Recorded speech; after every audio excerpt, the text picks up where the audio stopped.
Welcome to Compai's Expat channel. I'm Compai, and on this channel it's everything expat.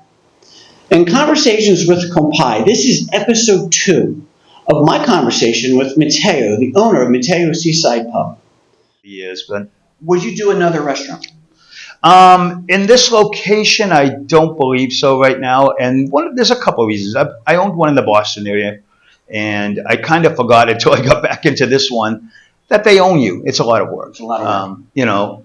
And I think that's okay if you have a married couple, retirees down here that want to have something to do. Mm-hmm. I've been doing it by myself 8 years, 7 days a week. So that's the only real reason why. I mean, it's like anywhere. When you're in a tourist area, it's hard. It's a seasonal business. So you deal with that. I work every day. Yeah. But I don't work all day, but I still work every day. I had a guy lock himself in his condo last night. Yeah. Wow. How does that happen? Yeah, no kidding. And then you are at, whatever time having to run down and unlock a guy. I did. I had to get up off the couch. I was sound asleep. Oh, yeah. Yeah. But that's the price we pay to do what we're doing. And I wouldn't give it up. I truly love what I'm doing. But I give anybody who does a restaurant, especially overseas in a foreign country, I have the utmost respect for them, especially somebody who's been doing it as long as you and successfully. Yeah, 8 years I've been here, and it isn't an easy gig to survive down here. You're right, and a lot of it is, being there personally. My brother and I owned a restaurant in Massachusetts. If I had 2 hot girls on bar, no one really cared if I was there. Sure. Here, you are the face of the place. People come. We have a lot of people that return to Sosua, so I have a lot of people that come in to see me. That keeps me there a lot of hours. Sometimes there'll be nights when I'll take a night off because I have to, and I'll speak with my bartender, and she goes, well, 8 people came in, you weren't here, they left. So you deal with that at times too.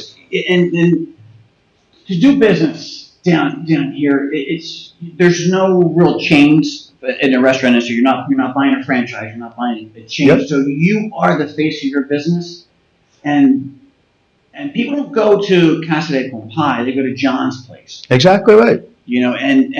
My family's had businesses our whole lives. But my dad said, owning a business is like being a politician and an actor. You're always on stage. It's correct. You could be having a couple of beers downtown. There's Johnny. What he's doing. Yeah. In today's day of social media, you are always being critiqued. It's so easy to be critiqued, and you can have, in my instance, one bad meal out of 50, and that's the critiquing you'll notice, unfortunately. That's social media for you. And what I find in my business is people enjoy having the strength of the U.S. dollar against the weaker peso. Absolutely. But they don't take in consideration how difficult it is to do business down here. It's hard for me to get supplies to keep an American standard and to maintain that, not only with not having the supplies, but there's many times I pick up my tools. Yeah. I want to stop that. Yeah. But there's times and I pick up my tools to get it done right. Sure.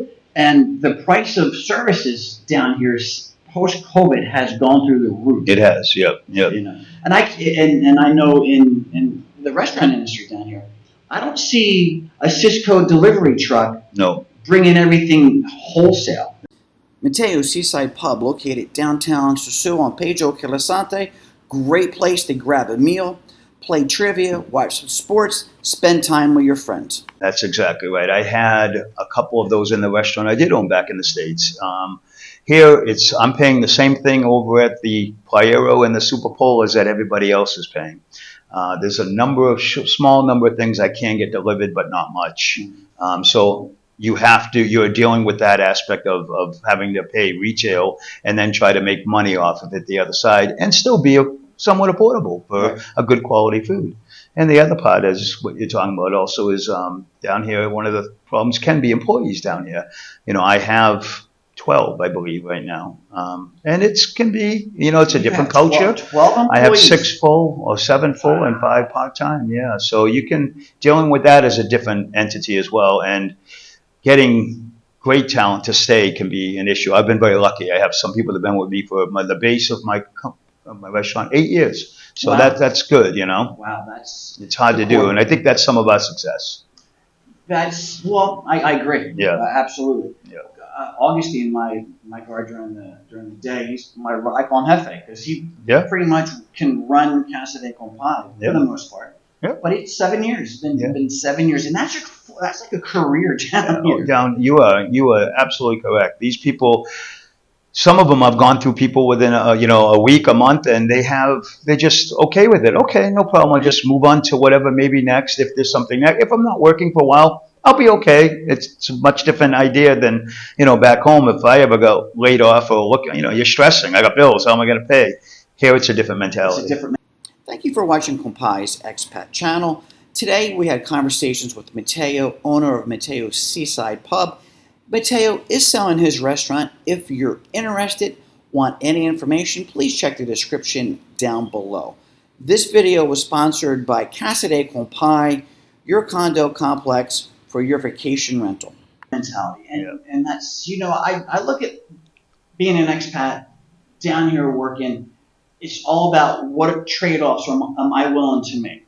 Sure. What am I going to give up, and what am I going to get in return? That's exactly right. And every time I go home, I see the two. I grew up, I'm a Chinese food junkie. I kind of give up Chinese food living here because there really isn't much down here.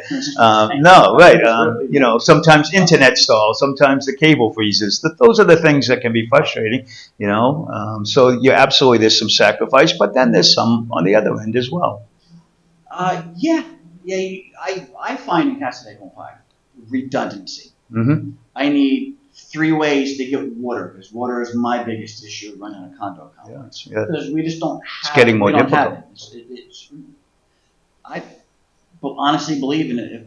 If the infrastructure doesn't improve, water is going to be the first thing to go on the North Coast. Yeah, no, and I can understand that. We're seeing it now. There's, for instance, with COVID coming, when it came here, and the country closed my restaurant in all of about 5 months.